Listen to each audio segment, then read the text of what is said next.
Hello, welcome back to an American Living in Canada channel. Today I want to talk about the shifting rationales that President Trump has used for imposing tariffs on Canada. And one of those rationales concerns fentanyl. Let's just state right off the bat that less than 1% of the fentanyl in the US comes from Canada. So the justification for imposing tariffs on the fentanyl issue doesn't quite pass the smell test. But there's something deeper at play here when Donald Trump focused on the fentanyl issue. With respect to this issue, which is one of the rationales that he is justifying for the imposition of tariffs on Canada, he is telling two lies about this issue. First is the claim that Canada is attacking the United States by sending fentanyl in. As I said earlier, less than 1% of the fentanyl in the US comes from Canada. The other lie that he is putting out through J.D. Vance and himself is that Canada is not a real country. Let me state from the outset that fentanyl is a serious and deadly problem. It kills many people, including young people, in alarming numbers. This is definitely a crisis in many parts of the United States. I was living in Ohio at the time that the opioid crisis first began to emerge. And it emerged through OxyContin, which was being prescribed by pill mills, particularly in southern Ohio. I travel frequently through southern Ohio for work. And pill mills were being busted left and right by state and federal investigators at that time. Where did OxyContin come from? Let's think about that. Before we get into the origins of OxyContin, southern Ohio is where J.D. Vance came from. After he moved from Kentucky to southern Ohio, and he talked about his upbringing and the problems within his community in southern Ohio through his now famous book, The Hillbilly Elegy, which I read. And I think it was an incredibly well-written book. But since he changed to the MAGA mindset, he has changed his opinions about the problems that confronted his community in southern Ohio.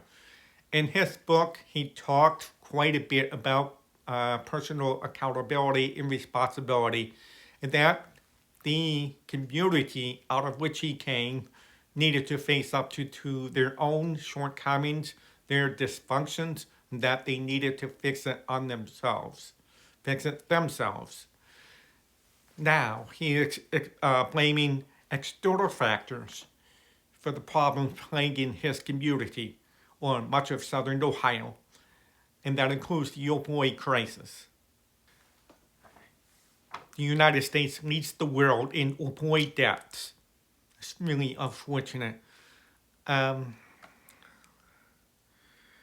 Americans are not only consumers of fentanyl, but the vast majority of the fentanyl being smuggled into the United States is through the actions of other Americans. Okay, that's not to downplay the role of China and Mexico in the fentanyl production, but it is an overwhelmingly American problem.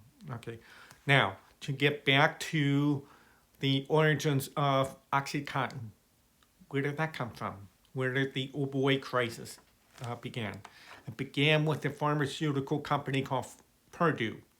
You guys may have heard of Purdue. And Purdue was the subject of a long-running legal dispute over its responsibility for the OxyContin problem throughout the states, but particularly in Ohio. It is well known by now that the OxyContin scheme was a money-making scheme pursued by Purdue Pharma, and how they pushed doctors across the Midwest to prescribe OxyContin as a painkiller Unfortunately, this painkiller is incredibly addictive. And furthermore, which doesn't help, is that the commercial healthcare system in the States prioritizes uh, painkillers to treat pain.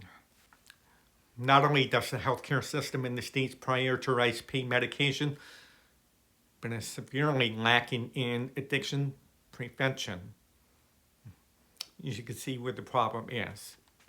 And so, Oxycontin, pill mills, the opioid crisis started to spread throughout the Midwest, and it graduated from Oxycontin to heroin and now fentanyl.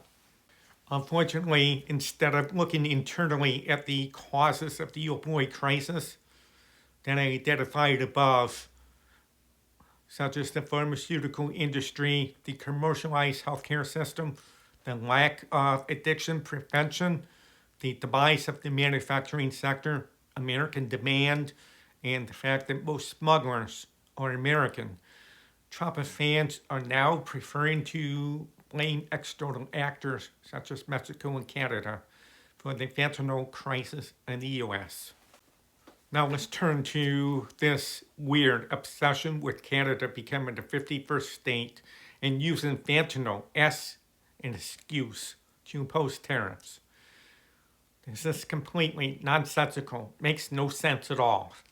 Because as I said earlier, fentanyl accounts for only 1% of the overall supply in the United States.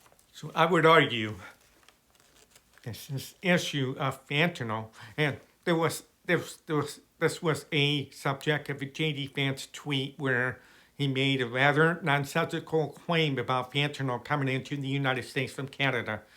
This is all a fiction and a big lie, a conspiracy theory. This would all fit the big lie that was advocated by Joseph Goebbels, who was the minister of propaganda for Nazi Germany back in the 30s. And his theory was if you repeat a lie often and consistently, people will believe it. It's the big lie. And the big lie here are, two lies. That fentanyl's coming in overwhelming numbers from Canada. And two, Canada is not a real country. So the proposed tariffs is wildly out of proportion with the amount of fentanyl that's coming from Canada into the States. As I said, and I'm going to repeat myself, less than 1% comes from Canada. It's wildly disproportionate. Now, to be sure that he is citing other rationales, but I'm zeroing in on fentanyl for the purposes of this video. By focusing on fentanyl, I think it's possible that he is setting up Canada to look at an enemy. Using this dehumanizing language, Canada is the exporter of deadly, addictive drugs. So this kind of harkens back to what Vladimir Putin said in his televised announcement for his special military operation back in February 2022. I remember watching the dubbed version of it. Among the reasons that he cited for invading Ukraine was that he wanted to go after the Banderites, which is a historical term, the neo-Nazis, and the drug addicts. Drug addicts, let's think about that. So there's some overlap between that kind of language and the language that Trump and Vance are using.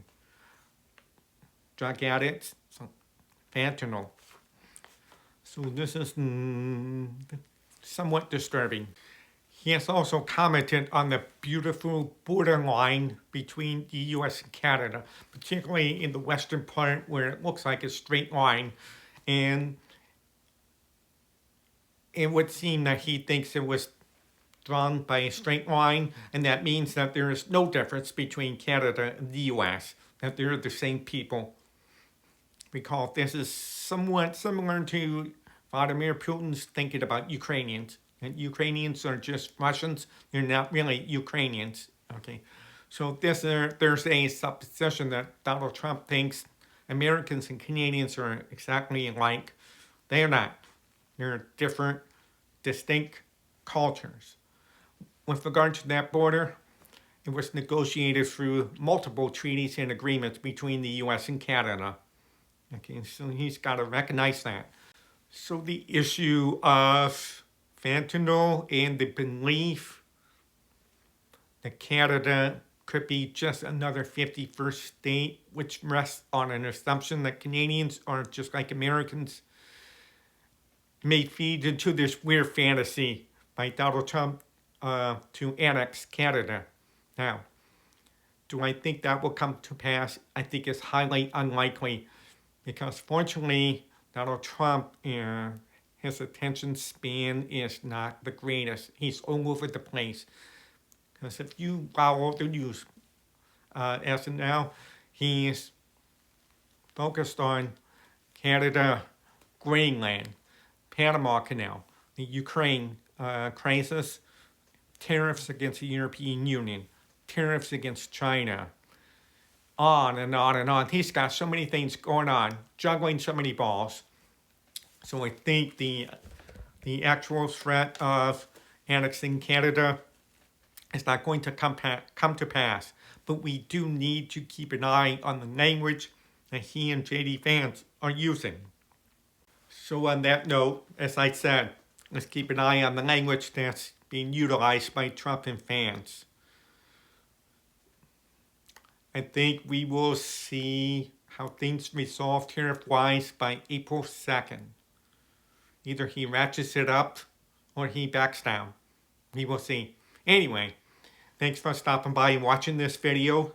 Please subscribe and please give a thumbs up to this video. Have a great day. See you.